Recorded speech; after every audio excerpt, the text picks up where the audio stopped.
E aí, meu amigo e minha amiga do Universo Físico, aqui é o Lucas do Universo Discreto para mais um vídeo, e esse vídeo vai ser um retorno às raízes mais divulgação científica do meu canal, né? Meu canal surgiu para eu ensinar programação e tudo mais. Com o tempo eu fui adicionando coisas de divulgação científica, explicar conceitos da minha área mais complicados e tudo mais. Só que depois de um tempo eu tinha enjoado um pouco desse formato. Acho que eu não estava me sentindo muito à vontade de interagir direto com a câmera, né? Talvez ter coisas na tela para você olhar também, talvez fizesse eu me sentir mais à vontade. Mas eu tenho notado que na internet tem se popularizado tanto essa questão de React, coisas do tipo. Aí eu pensei, por que não tentar adaptar esse formato que eu estou trabalhando agora com a divulgação científica de fato? Então, é isso que eu vou fazer nesse vídeo.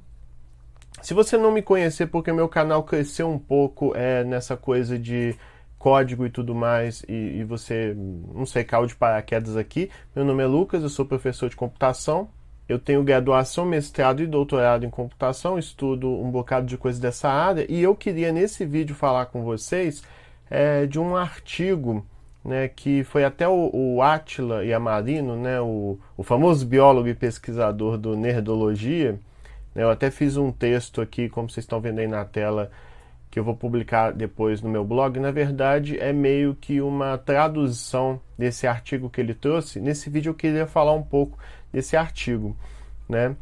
Tem até o tweet que o Átila fez, abri aqui o Twitter, que ele está falando, para quem está discutindo os trending topics, papapá, e quer entender um pouco mais, recomendo esse artigo aí, Computational Propaganda.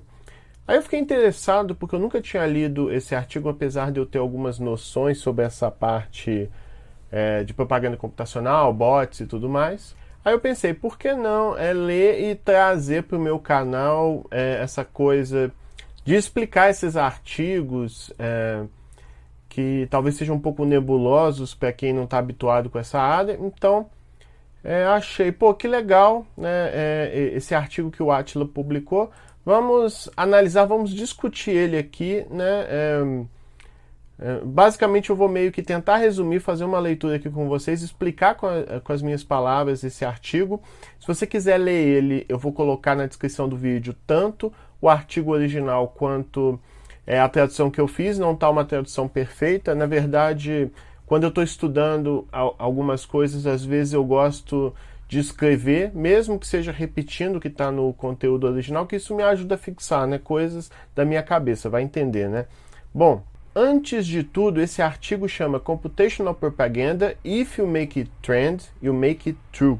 Esse artigo foi feito por uma mulher chamada Renée DiResta. Vou abrir aqui o site dela aqui para vocês, rapidinho. A Renée, né, essa é a foto dela, e aí tem uma descrição de tudo que ela trabalha e tudo mais. E segundo o site dela, ela é gerente de pesquisa técnica do Observatório da Internet de Stanford, um programa voltado a pesquisa, ensino e engajamento em políticas, o estudo de abusos nas atuais tecnologias da informação. Então, ela estuda todo esse tipo de abuso, de uso que é feito na internet para, enfim, com alguns interesses escusos, complicados, né? A gente vai falar sobre isso. Aumentei aqui um pouquinho o tamanho do texto. Tudo começa com essa frase aqui. Existem governantes invisíveis que controlam o destino de milhões. Essa frase é um pouco mais antiga, foi dita há mais de um século por uma pessoa chamada Edward Bernays. Não sei se eu estou pronunciando certo, né? Ele disse essa frase há mais de um século. E curioso é que ele é um dos pais de relações públicas que a gente tem aí no mundo, e ele também inclui conceitos de psicologia nessa ideia, incorporados inclusive do seu tio famoso, que é o Sigmund Freud, é um dos pais aí da psicanálise. Nessa coisa de incorporar essa parte mais de psicologia com relações públicas, ele trouxe à tona essa coisa da manipulação assim que pessoas nas relações públicas poderiam fazer, né? E quando ele falou isso, não existiam os robôs, os algoritmos como existem hoje, né? O que é uma coisa até um tanto assustadora, pois essa frase dele se encaixa como uma luva para o mundo de hoje. Se existe algo que de maneira invisível governa o pensamento de muitas pessoas e tudo mais, é com certeza os algoritmos que definem o que a gente vai ver. Você já parou para pensar nisso, né? É quando você acessa, por exemplo, um site de notícias, uma rede social, seja Twitter, Facebook e tudo mais, você tem uma quantidade de informação inimaginável ali, se você tiver muitos amigos, seguir muitas pessoas, ao ponto de que o algoritmo tem que escolher o que você vai ver. E se alguém consegue controlar o que você vai ver, isso acaba tendo um poder de influência muito grande na cabeça de muitas pessoas. Acho que, antes de tudo, é importante a gente discutir que existem algumas questões envolvendo português e inglês, né? Quando a gente fala em português propaganda, a gente fala mais num contexto tipo um anúncio. Mas quando você usa o termo propaganda em inglês, isso costuma ter uma conotação de informação com uma agenda, principalmente a agenda política, né? Aquela coisa, até um tanto de ideologia que é colocado, né? Que é uma coisa que foi bem comum, né, no período pós-guerra, pois você teve a Guerra Fria, a questão do confronto, né, entre as ideias que seriam comunistas e as ideias que seriam capitalistas. E essa coisa da propaganda veio com força no sentido de te motivar, vamos dizer assim, a estar no lado que querem que você esteja. E assim, em muitos casos, o que funcionava bem é a propaganda que vinha até você, que misturava um pouco de coisas verdadeiras com até algumas coisas falsas. Ou seja, aquele conteúdo parcialmente verdadeiro é o que era mais fácil para as pessoas assim comprarem. No fim das contas, quando a gente usa o termo propaganda do jeito que é usado no inglês, é uma informação que, antes de tudo, quer te influenciar a alguma coisa. E é uma coisa muito associada a governos, mas também pode estar associada à imprensa, grupos ativistas, empresas, né? Todo mundo que deseja, por algum motivo, te influenciar.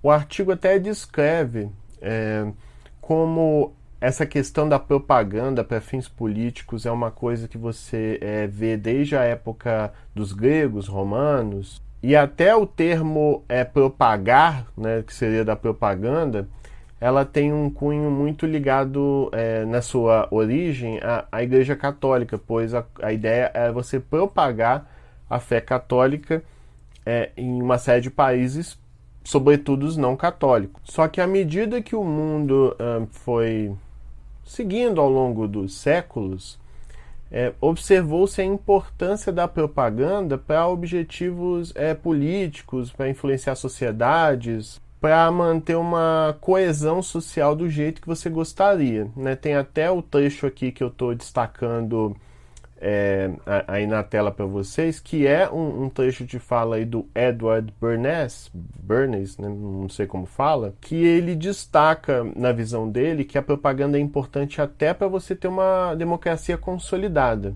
né? Até eu peguei um trecho aqui, né? Somos governados, mentes moldadas, nossos gostos são formados, nossas ideias são sugeridas por homens que muitas vezes nunca ouvimos falar. Esse é o resultado lógico pela forma como a sociedade democrática é organizada. Um vasto número de seres humanos devem cooperar se eles querem viver juntos em uma sociedade suavemente funcional. Então, eu nem vou entrar muito nesse mérito, pois o meu campo de conhecimento mais forte realmente é a computação, mas na visão do Bernays, né, um pouco de propaganda é necessário para manter essa organização, essa ordem de um jeito que funcione para todo mundo. Só que, à medida que o tempo vai passando, esses métodos, no fim das contas, né, continua existindo esse interesse de influenciar pessoas com algum objetivo, e com mudanças tecnológicas, com mudanças, né, da própria sociedade, a maneira de pensar, esses métodos mudam, né? O interesse de você influenciar essas pessoas com algum ganho continua, só que as formas de você fazer isso se modificam.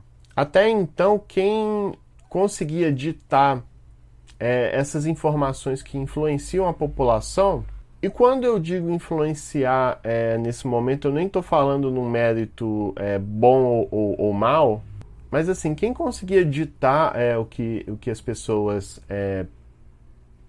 pensam e tudo mais, sobretudo governantes, elites e imprensa, né, mídia, né, TV, né, essas pessoas que tinham o controle, as maneiras de moldar e filtrar as informações que vinham para a população de maneira geral. Só que surgiu uma coisa chamada internet. À medida que o tempo foi passando, né, você foi integrando toda a comunidade, né, praticamente o mundo inteiro, numa mesma rede, e as pessoas, principalmente com a evolução Web 2.0 e tudo mais, as pessoas começaram as pessoas cada vez mais se tornaram produtoras, né, do seu conteúdo. Então, se naquela época, né, quando a internet estava, ou antes, ou quando a internet estava começando, quem realmente produzia o conteúdo era um grupo muito seleto de mídia, imprensa, governantes, determinadas elites. Só que foi chegando num ponto, principalmente com as redes sociais, que praticamente qualquer pessoa produz conteúdo que pode influenciar, moldar opiniões de diversas pessoas. E isso começou a gerar uma série de consequências, talvez não intencionais no início, né, quando surgiu. Né, muitas coisas o ser humano faz e depois percebe, então não era isso que eu queria, mas aí já foi. Né? Tem até uma passagem interessante do Yuval Harari no Sapiens, né? E só puxando um gancho aí que me fez lembrar disso agora, é que numa parte do livro o Yuval Harari é um professor de história que, até abri a página aqui na Wikipédia do livro dele, ele faz uma descrição assim, bem interessante da história da humanidade. E uma coisa que é bem interessante é que numa parte do livro, eu vou resumir, né, para não prolongar muito nesse pensamento, mas houve um momento, né, que os sapiens, né, seres, né, como mais ou menos como nós, né, não houve tanta mudança assim no sentido de espécie, creio eu. Né, os biólogos aí podem me corrigir nos comentários, mas assim, vivemos, né, há muitos anos atrás uma época de caçadores-coletores, e com o tempo, né, por uma série de questões, alguns grupos foram fazendo, né, tipo umas fazendas, né, que foi o que o Yuval Harari chamou de revolução agrícola. Né, os seres humanos começaram a plantar e montar comunidades e tudo mais. Só que, do ponto de vista de ganho para a própria pessoa, para o próprio indivíduo, talvez não fosse tão vantajoso assim, pois o ser humano era bastante nômade, podia explorar, ver várias coisas, e de repente ele se colocou numa situação de ter uma preocupação muito grande com plantar, com as épocas certas, estações do ano, não podendo errar isso, senão passaria fome, morreria, e aí com o tempo você foi tendo uma série de filhos e de repente não era mais simples assim voltar ao que era antes. Então talvez houve essa mudança, mas pro ponto de vista da espécie naquele momento, pro indivíduo especificamente, talvez não fosse tão vantagem assim. Para a espécie foi, né? Mas para o indivíduo, talvez aquilo não tivesse sido vantajoso, né? Ele coloca isso no livro, eu não sei se isso é verdade, mas assim, é um pensamento interessante, né? Que faz a gente refletir que, de repente, nem tudo que a gente faz gera todas as vantagens que a gente gostaria. No caso das redes sociais, algumas escolhas que foram feitas, talvez não se soubesse as consequências que elas nos levariam. Né? A gente vai discutir sobre isso, principalmente quando a gente for falar dos feeds, né, dos algoritmos, que basicamente escolhe o que você vai ver aí na sua telinha, aí no seu celular. Mas enfim, na teoria, né, essa evolução assim da internet democratizou no sentido de qualquer pessoa passou a ser produtora de conteúdo, né? Um conteúdo que não necessariamente está correto. E tudo isso levou ao que alguns pesquisadores de Oxford, né, vou até marcar aqui, chamaram de propaganda computacional. O uso de algoritmos, automação e curadoria humana para, de maneira propositada, distribuir informação que leve ao erro a partir de redes sociais. Então, a propaganda computacional, segundo eles, seria um campo de estudo que avalia isso, né? O uso de algoritmos que automatizam e selecionam informação a ser mostrada, mas que de maneira até manipulada faz com que esses algoritmos mostrem informações que não estão corretas para fins ideológicos, fins políticos e tudo mais. Quando a internet surgiu, ela surgiu de um jeito bastante... Até essas coisas manipuladas da internet no começo eram bastante inocentes, né? Você tinha correntes de e-mail bobinhas, né? Você podia receber aquele e-mail dizendo: olha, se você encaminhar isso aqui para 10 pessoas, alguém vai te matar se você não fizer isso. Ou toma aqui esse e-mail, eu sou um príncipe de um país africano aleatório e eu preciso que você me mande uma quantia na sua conta para eu te transferir não sei quantos milhões de dólares. Na internet começou assim bastante ingênua, mas hoje em dia o buraco é bem mais embaixo, né? O que eu vou falar aqui é mais no sentido de usos de maneiras de você fazer a perversão de informações, ou melhor, de desinformação na internet, com consequências muito sérias na sociedade, né? Falou-se muito, por exemplo, do Brexit, que foi quando numa votação, né, acho que foi um plebiscito mesmo, que as pessoas podiam escolher se o Reino Unido sairia da União Europeia ou não. Acabou votando que sim, tanto que já saiu. E surgiu depois um questionamento muito grande de que talvez tivesse sido feito um uso assim da internet para influenciar as pessoas a fazerem essa escolha. Mais ou menos na mesma época, teve depois a eleição de 2016 nos Estados Unidos, que o Trump ganhou, que também foi muito intensa essa questão de, ele teve influência russa, não teve, né? E essas são as duas que o artigo cita. O artigo não chegou a citar isso, porque foi mais ou menos na mesma época, mas também teve a questão da eleição aqui no Brasil, presidencial de 2018, que fala-se muito do uso de WhatsApp para influenciar pessoas, né? Mas assim, acho que o mais grave desses usos é que muitas das informações que foram colocadas nessas redes para influenciar no Brexit e nessas duas eleições são informações falsas, né? O que levou as pessoas a acreditarem em algo que não é verdade e tomar uma decisão que muito provavelmente elas não tomariam, né, se não tivesse aquela informação ali. Ou pelo menos, se as pessoas estavam em dúvida, aquilo fez a pessoa ter a tendência a tomar aquela decisão, fazer aquele voto. Só que aí o artigo até coloca que é importante você considerar, acho até que para fins de legislação é importante lembrar disso, né? No artigo ela chama a coisa da informação falsa de misinformation e disinformation. É difícil traduzir, porque no caso do Brasil, no português, as duas são desinformação. Mas o misinformation, né, seria a informação falsa assim, sem querer, né? Às vezes você assiste alguma coisa, ouve alguma coisa, entende errado, compreende errado, você passa aquela informação para frente, mas não existe o dolo seu, não existe a culpa. Você não teve a intenção de enganar a pessoa, você simplesmente cometeu um equívoco.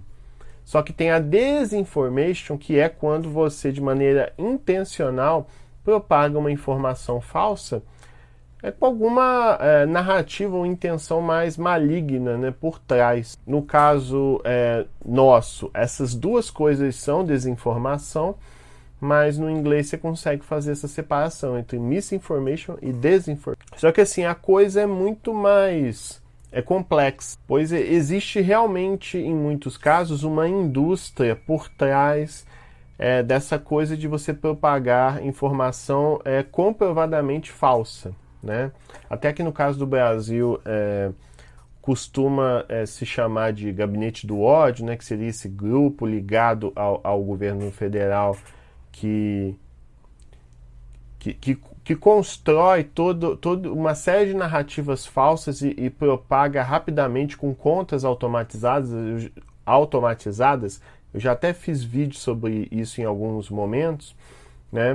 Até pegando o gancho dos vídeos que eu falei sobre isso nas eleições de 2014 e 2016, você tem uma indústria assim, bastante complicada, né? Empresas que muitas vezes, bem antes de uma eleição, ela cria perfis de pessoas em redes como Facebook, Twitter, pessoas normais, que têm vidas normais, às vezes postam fotos do seu cotidiano, comenta amenidades, só que à medida que vai chegando perto da eleição, a pessoa... Aí assim, essas pessoas com essas características vão entrando em comunidades, formando amizades online, e quando chega a eleição, a pessoa muda completamente e tenta influenciar pessoas a compartilharem aquela mesma visão de mundo, visão política que aquele perfil tem, né? Aí vamos supor, tem um candidato A e o candidato B.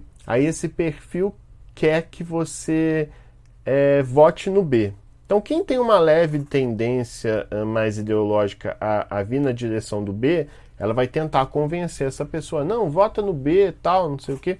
Se uma outra pessoa tiver um perfil mais voltado para o A, ela talvez ela sabe que a pessoa dificilmente vai para o B, então ela tenta convencer essa pessoa a não ir votar no dia, anula o voto, né, desiste. Mas o que é espantoso é que esses perfis, eles meio que não existem. São empresas que criam esse tipo de perfil, administram esse perfil com o objetivo final ali na eleição. Né? Foi relatado a existência disso nas eleições de 2014 e 2016. Eu admito que eu não cheguei a consultar muitos artigos sobre isso em relação à eleição de 2018. Eu posso até fazer um outro vídeo depois focando em algum tipo de artigo sobre isso. Eu estou meio que focando de maneira geral nesse artigo que o Átila divulgou. Mas não só isso, você também tem perfis que são totalmente robóticos. Eles pegam informação e já vão lançando, jogando na internet, fazendo aquela informação aparecer em todas as direções. E uma coisa muito mais complicada que é a conta ciborgue. A conta ciborgue é a conta que é parcialmente automatizada, ela realiza algumas ações por conta própria, a partir de algoritmos e tal, mas tem uma pessoa gerenciando aquele ou aqueles perfis. Então é uma coisa que mistura um algoritmo fazendo coisas com uma pessoa ali gerenciando. É muito mais difícil você detectar atividades robóticas num caso como esse. Só que a partir do momento que você constrói farms, né, fazendas, né, que a gente chama que tem várias pessoas com dezenas de celulares, né,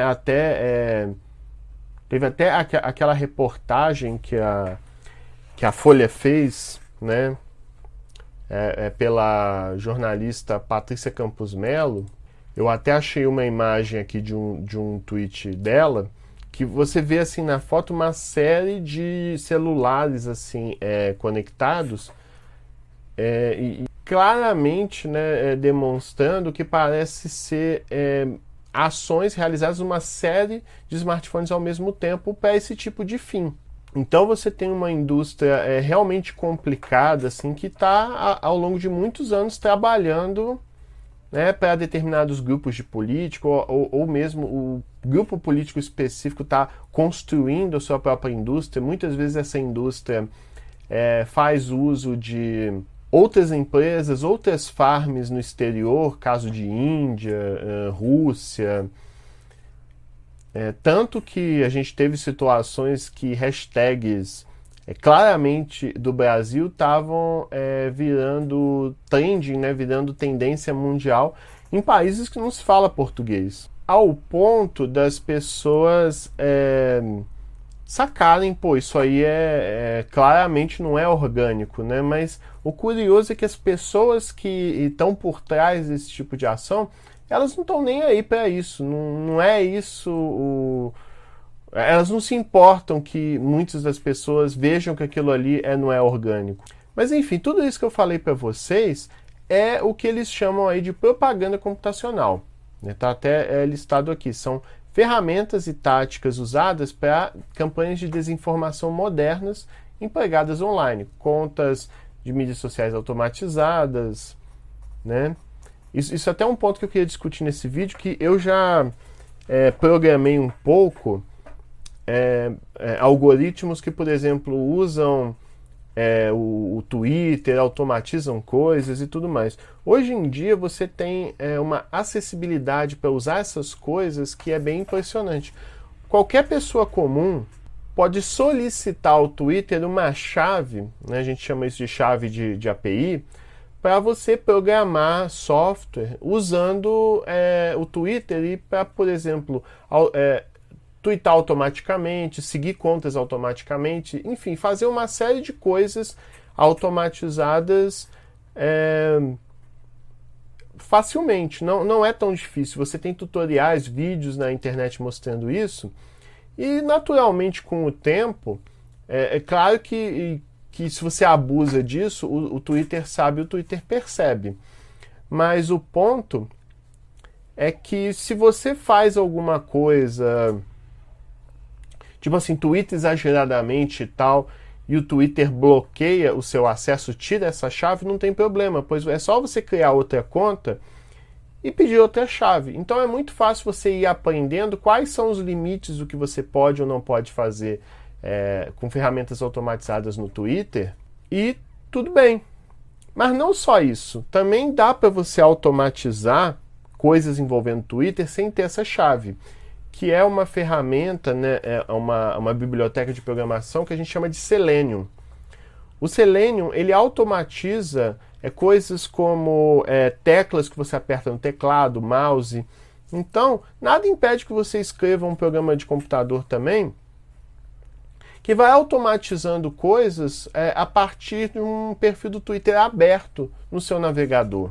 Essa ferramenta, o Selenium, ela automatiza, por exemplo, cliques e coisas que você tecla no computador dentro do browser, que é dentro do navegador, Google Chrome e tal, que é justamente o que a pessoa precisa para criar uma ferramenta assim para manipular redes sociais, seja Facebook, Twitter. Então, esse tipo de coisa fica até mais difícil para o Twitter, para o Facebook coibir. Eles só podem coibir quando eles veem, pô, essa pessoa aqui está postando muita coisa, está escrevendo muita coisa, mas dependendo de como isso é feito, com quantas máquinas isso é feito, isso pode passar naturalmente como algo orgânico, né? Então isso mostra que dá para você criar uma impressão de que algo é orgânico na internet, quando na verdade não é.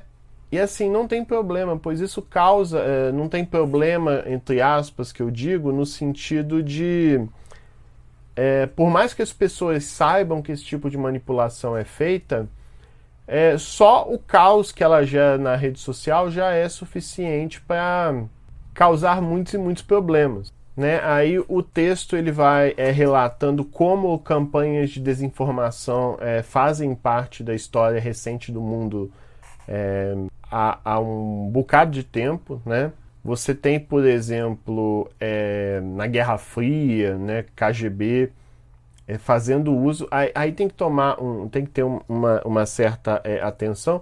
Eu notei que esse texto ele tem assim uma visão muito voltada, assim, escrita para os Estados Unidos, né? E naturalmente a Rússia é muito usada de exemplo aqui. Mas enfim, como é que a coisa começa, né? Como é relatado até aqui no artigo. Primeiro aparece um site alternativo fora da imprensa tradicional, seja um blog, né, uma postagem, um fórum, e ela começa a aparecer assim na visão das pessoas a partir do momento que ela é jogada nas mídias sociais e compartilhada em excesso, chegando para uma massa muito grande de pessoas. E a expectativa deles é fazer isso até chegar no radar das pessoas e principalmente do que é a mídia tradicional, né, que a gente está acostumado aí a ver. Né? Aí tem até uma frase aqui, né? Lenin disse que uma mentira contada muitas vezes se torna verdade. Na era da propaganda computacional, pode-se atualizar isso para, se você faz a tendência, a torna verdadeira. Ou ao menos ela passa a ter uma relevância, ela passa a ser considerada, por exemplo, que isso aqui tem esse lado, mas tem esse outro lado aqui. Né? Por exemplo, vamos falar, por exemplo, do coronavírus, né? Você tem comprovação de que ficar em casa, isolamento social, são recursos que realmente combatem essa propagação. Aí, por meio da rede social, pode vir, mas e o outro lado?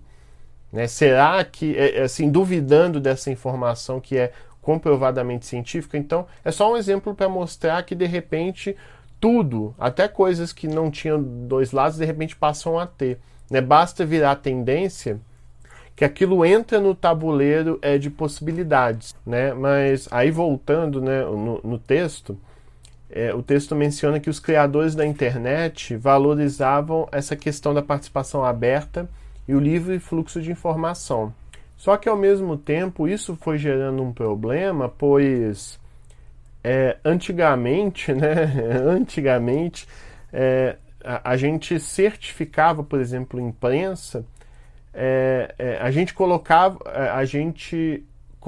né, deveria sempre colocar, mas enfim, a gente colocava ela como a fonte, a autoridade assim por trás da informação, pois ela ia receber informação, checar, verificar se está correto, olhar de onde veio essa informação, se ela faz sentido, se ela é real, se não é, e depois de todos esses cuidados aí, coloca ela, propaga ela para todo mundo ver. A partir do momento que a voz de todo mundo passou a ter um peso igual na internet, isso gerou um problema, pois muitas das pessoas que compartilham coisas na internet não fazem isso. E não estão interessadas em fazer isso. Elas criam, às vezes, uma informação totalmente do zero, assim, com uma determinada intenção, né? Se surge alguém que passa a ditar a voz numa determinada situação, seja, por exemplo, um governador ou um prefeito que diz, vou fechar aqui o comércio, ou surge uma figura como, por exemplo, o Átila dizendo, olha, a gente tem que fazer isolamento social, não tem jeito, senão o número de mortos pode chegar a tanto. Aí o que muitas dessas vozes acabam fazendo, assim, tirar o crédito dessas pessoas, ou inventando informação, ou pegando uma meia-verdade de algo que aconteceu há 10 anos atrás, misturando com outra, para dizer, tá vendo? Essa pessoa fez isso, falou isso, vocês vão acreditar nela, né? Uma tática, assim, bem de espantalho mesmo. Com isso, tirar o crédito, assim, de pessoas que estão tomando algumas atitudes que para certos grupos não é o que elas querem, e assim, tirar o crédito e a atenção daquelas pessoas para que os seus interesses prevaleçam. Se eu tirar a voz dos outros, é a minha voz que vai prevalecer. Né? Tem até um ensaio seminal aqui que eu não cheguei a ler, uma declaração de independência do ciberespaço, do pioneiro da internet, John Perry Barlow, que ele descreveu esse ambiente como um mundo em que qualquer um tem voz, todo mundo pode expressar suas crenças, não tem governo eleito e tal.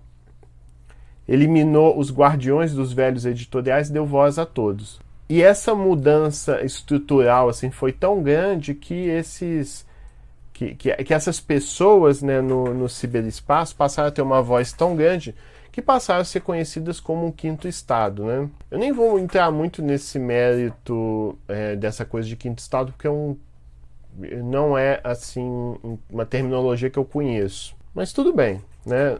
Aí o texto Ele até fala um pouco do que eu falei antes, da coisa da Web 1.0, que você tinha uma internet muito passiva, né? As pessoas absorviam só o que meia dúzia de pessoas conseguiam colocar na internet. A internet não era tão acessível assim. Você não tinha uma coisa tipo o Facebook que ia lá, criava sua conta e postava coisas.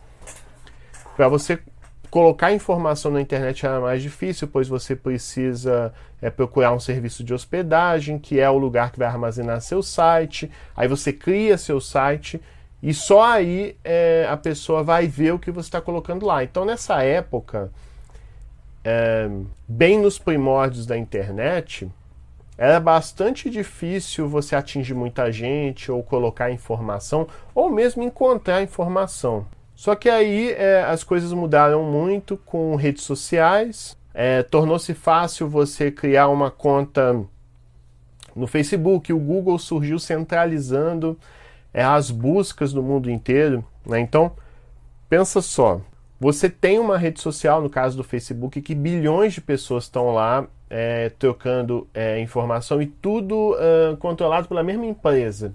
Da mesma forma, você tem o Google, que tem a principal busca usada na internet por praticamente todas as pessoas do mundo, e tudo é controlado por uma empresa só também.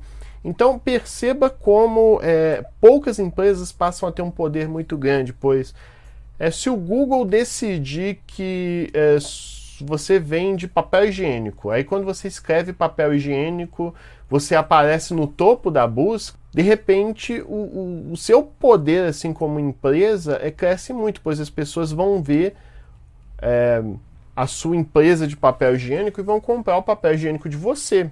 Então esse já é um primeiro ponto, assim, você passa a dar um poder muito grande para grupos muito específicos.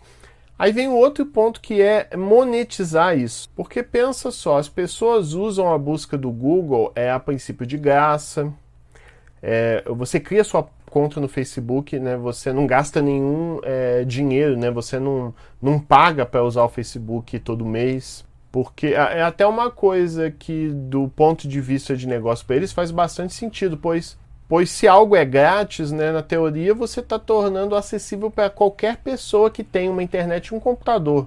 Só que aí, como é que eu vou ganhar dinheiro com isso, né? Porque se você tem uma rede social, uma infraestrutura assim com tanta gente, você precisa de ter dinheiro para ter lucro com aquilo, financiar os servidores, né? Por exemplo, pensa uma coisa tipo o YouTube. A quantidade de vídeos que o YouTube armazena é fora da imaginação de qualquer pessoa. E qualquer um pode chegar no YouTube e postar vídeos, gigabytes de vídeos o tempo todo. E como que o YouTube vai guardar esse monte de coisa? Precisa de servidores para guardar. Então você precisa ter uma maneira de você ganhar dinheiro com isso. E o que essas redes sociais têm assim como um diferencial tão grande? Assim, são as informações das pessoas que estão lá dentro. Pois se você curte uma coisa, se você compartilha uma coisa, se você assiste um vídeo inteiro até o final e a rede social guarda todas essas informações, ela começa a aprender. O Lucas gosta de chocolate. O Lucas fica vendo vídeos de pessoas comendo chocolate, ele vê vídeos da fábrica de chocolate fabricando chocolate, tanto que o Lucas gosta de chocolate, né? Aí ela vai aprendendo com isso, e quando surge uma empresa de chocolate e olha, Facebook, toma esse dinheiro aqui, mostra essa propaganda de chocolate que eu fiz, beleza? Aí o Facebook, olha, esse cara tá me pagando aqui para me mostrar coisas de chocolate. Eu sei que o Lucas gosta de chocolate, então muito provavelmente essa propaganda aqui vai ser boa de mostrar para ele. E isso é muito fácil, gente. Assim, na minha série de Machine Learning que eu tenho feito no meu canal, é muito fácil você pegar essas quantidades assim de informação e categorizar as pessoas do tipo, esse perfil aqui gosta disso, esse perfil gosta disso. Né? Por exemplo, a Netflix vê o tanto de coisa que você assiste, e para ela é muito fácil não só achar um conteúdo parecido para você continuar vendo e pagando a mensalidade, mas também ela passa a deter um poder que nenhuma empresa de entretenimento tinha, né? Agora elas têm streaming também, que é saber o que as pessoas gostam de ver e cria um filme, uma série que não tem, que atende perfeitamente esse gosto delas. Inclusive, eu vou dizer uma coisa para vocês. Eu acho que dos modelos de negócio existentes, talvez um dos mais saudáveis sejam da Netflix, pois se você pagasse uma mensalidade para usar o Facebook, pagasse uma mensalidade para usar o Twitter ou o Instagram, na teoria haveria menos necessidade da empresa usar os dados que ela tem de você para te vender coisas, te mostrar coisas. Entendo que para um país como o nosso, assim, isso significaria um monte de pessoas ficarem sem, mas aí realmente só um estudo mais detalhado para observar, botar na balança o que realmente gera mais benefícios ou menos benefícios. Mas essa coisa da mensalidade, né, eu já vi até um livro sobre isso. Esse livro aqui, eu não queria fazer propaganda não, mas eu abri o site da Intrínseca porque é a editora que faz esse livro aqui, né, edita esse livro, que é o 10 argumentos para você deletar agora suas redes sociais. Apesar do título bem dramático, né, eu acho que o importante desse livro é que ele te mostra, te ajuda a entender os malefícios que os modelos de negócio de redes sociais hoje têm. E ele até sugere essa coisa da mensalidade. Eu acho que num país assim, tipo Estados Unidos, tal, é até mais fácil você colocar esse argumento, pois teoricamente bastante tranquilo as pessoas pagarem por uma mensalidade para usar redes sociais. Acho até que, por exemplo, o Facebook tem bilhões de pessoas, daria para botar um preço muito barato, por exemplo, por mês ou até por ano. Só que assim, eu acho que um ponto é que essas informações são muitas e são jogadas em modelos de aprendizado de máquina, tipo redes neurais e tal, que fazem uma análise tão minuciosa que é até difícil para nós verificarmos.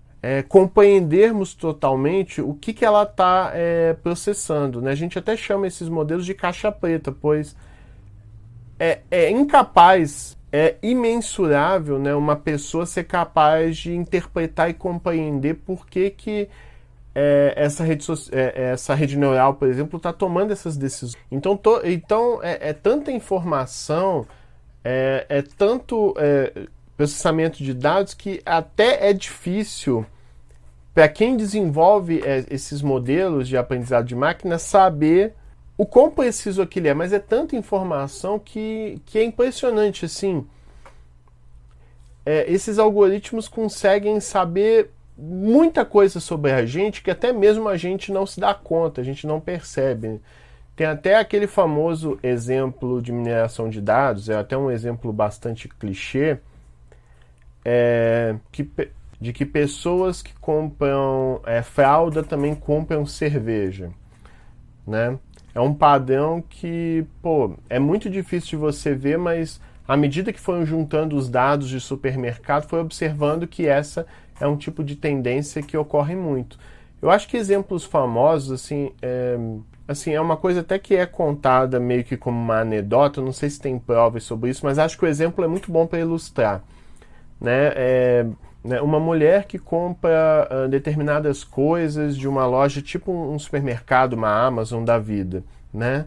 Aí depois de um tempo ela recebe um e-mail dando parabéns pelo bebê dela, mas como assim, né? Ela não tem bebê, mas depois de um tempo ela fica grávida e chega à conclusão, né, que pelo padrão de compras dela, as coisas que ela comprou, é bastante compatível de outras mulheres que engravidaram também ou viraram mães. E com isso, o mercado descobriu que ela estava grávida antes dela. Só para ilustrar que assim, é tanta informação processada por redes neurais que conseguem analisar padrões com tanta minúcia que para seres humanos comuns é impossível você observar, porque é um volume de dados imenso, que pode comparar com um volume de dados imenso de outras pessoas. e essas redes começam a encontrar padrões que jamais encontraríamos se fosse só pessoas analisando aquelas coisas. Então a coisa começa a ficar muito assustadora, pois os algoritmos passam a ter um conhecimento de você que nem você mesmo tem, e essa é uma tendência, assim, provável para o mundo, né? Por exemplo, você esquece muitas reuniões, que é o meu caso, né? Daqui a pouco o algoritmo vai começar a perceber isso e falar: ó, Lucas, você tem uma reunião daqui a 5 minutos, você está esquecendo. Né? O algoritmo passa a conhecer você e te auxiliar, né? Por exemplo, eu esqueço de responder e-mail, aí o Gmail vai lá: ó, esse e-mail foi enviado há 5 dias, você vai responder ele ou não? Aí nossa, eu tinha esquecido desse e-mail, né? Obrigado, Gmail. Mas eu só estou mostrando assim com exemplos para vocês que você passa a ter um poder muito grande de influenciar pessoas, porque você passa a conhecer tão bem pessoas que você pode colocar argumentos assim que podem te convencer a fazer uma coisa que você não ia fazer antes, tipo votar numa pessoa ou confiar num discurso de um determinado político, né? Tudo isso que eu falei para vocês é chamado de capitalismo de vigilância, pois empresas começam a usar dinheiro a partir de dados e informações de sinais que são propagados por você na rede social que você nem tem ideia do que é. Só que a partir daí, a questão da propaganda passa a ficar muito importante na rede social, pois a rede social ganha dinheiro quando você vê a propaganda de uma empresa e você clica, né, você se interessa por aquilo, aí a empresa, opa, deu certo, vou pagar mais da próxima vez. Então a rede social passa a ganhar muito dinheiro quando você vê essas postagens, essas coisas promovidas por outras empresas. E o que a rede social quer? Que você permaneça na plataforma vendo aquelas propagandas, aquelas coisas indefinidamente. Então as redes sociais começam a querer que você permaneça na plataforma vendo tudo sem parar. E para manter pessoas engajadas na sua plataforma, você tem que chamar a atenção dela o tempo todo, pois a coisa mais difícil no mundo de hoje é você ter a atenção das pessoas, pois a gente é jorrado de tanta informação, de sites diferentes, né, redes sociais diferentes, filmes, vídeos no YouTube que aos montes as pessoas vão jogando muitos e muitos e muitos, e você tem que chamar a atenção dessas pessoas de um jeito que elas fiquem ali vendo todas aquelas coisas. E muitas técnicas ajudam a você chamar a atenção das pessoas. Por exemplo, muitos youtubers apelam para umas thumbnails, que são aquelas fotinhos, né, do vídeo dela, assim, que aparece na página principal. Às vezes são fotos fazendo caras malucas, montagens muito doidas, né, frases muito chamativas, né, que tudo isso a gente chama de clickbait, né, como se fosse uma isca do clique das pessoas. Com o tempo, o pessoal foi percebendo que o que chama mesmo a atenção são coisas que geram raiva, que geram indignação, né? Por exemplo, né, no momento que eu gravo esse vídeo, fala-se muito do vídeo da entrevista que a Regina Duarte deu, né, exaltando ditadura, essas coisas.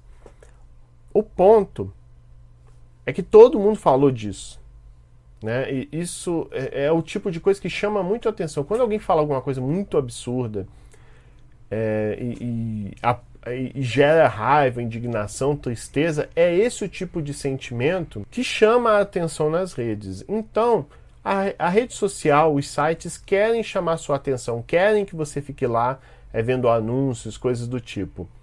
E uma coisa que engaja são sentimentos tristes, raiva, indignação, até polarização, pois isso cria um sentimento, uma coisa de grupo, que é como se fosse uma trincheira. Você tem que estar lá enfrentando, combatendo o seu inimigo. Por exemplo, eu notei isso até, apesar de não ter acompanhado, eu notei isso nas redes sociais, por exemplo, durante o Big Brother, que você tinha trincheiras de pessoas na internet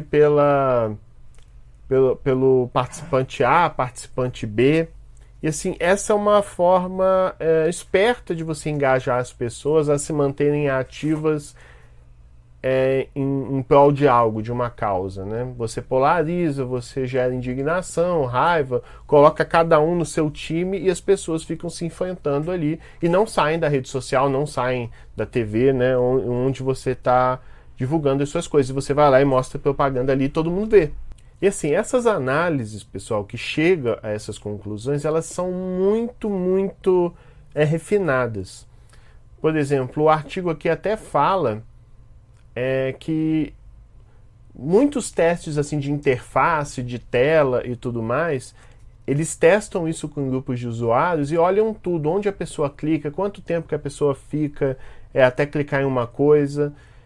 Alguns casos, muito dessas análises consideram até os olhos, para ver em que direção os olhos das pessoas vão quando você dispõe assim, informações na tela. Tem até uma coisa na nossa área que é a interface homem-máquina, que é o estudo das melhores interfaces, telas, formas de que a pessoa clica, que vê e tal. Então você tem um estudo muito grande que envolve até psicologia em relação a isso, e eles testam várias coisas para ver onde os seus olhos ficam, né? E, por exemplo, imagens de destaque e vídeos reproduzidos automaticamente é uma coisa que chama muito a atenção. As pessoas inevitavelmente olham, né?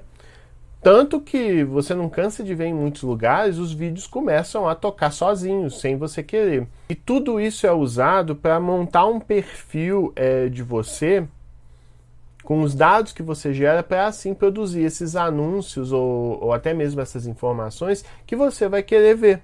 Tudo isso que eu falei, por si só, já é um problema, mas assim, as coisas começaram a piorar quando o pessoal da propaganda com uma ideologia política começou a perceber o quão interessante tudo isso pode ser. Você tem um local onde você tem boa parte das pessoas do mundo ativas, você tem os dados de tudo que essas pessoas estão fazendo, você pode inserir postagens naquele meio e influenciar a atenção de muitas pessoas. Essas redes incentivam muito a participação, né? Você abre um Facebook, um Twitter e logo de cara naquela caixinha onde você põe informação, tá ali. O que você tem pensado? O que está acontecendo? As pessoas às vezes criam até umas postagens assim que incentivam muito a participação, que é, por exemplo, marque 6 amigos e diga 6 fatos sobre você, diga 12 fatos sobre você, poste uma foto de você ao lado da sua mãe, enfim, tudo na rede social envolve essa questão da participação. Então você tem uma sobrecarga de informações muito grande. É tanta informação que o algoritmo tem que escolher o que você vai ver. De repente, o pessoal da propaganda começou a observar isso tudo como algo interessante.